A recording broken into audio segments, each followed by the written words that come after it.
Kepala Badan Kepegawaian dan Pengembangan Sumber Daya Manusia atau BKPSDM Palembang, Ratu Dewa mengakui nilai passing grade yang harus dicapai peserta dalam tes CHAT memang sangat tinggi sehingga banyak pelamar yang gagal dalam seleksi. Dari total 789 formasi yang dibutuhkan, hanya 386 orang CPNS yang berhasil lolos seleksi CHAT.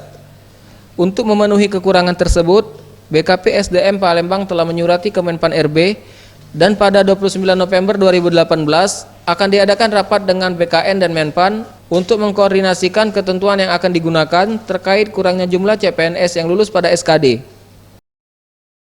Kalau CPNS 789 hasil yang passing grade mengikuti ada 386.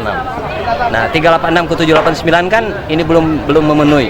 Maka dari itu kita rapat hari ini dengan pihak BKN dan pihak Menpan untuk menentukan passing grade yang mana yang harus dipakai.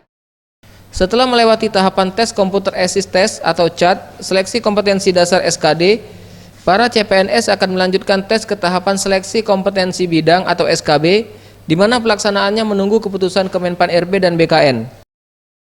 Tim Liputan, Sriwijaya TV.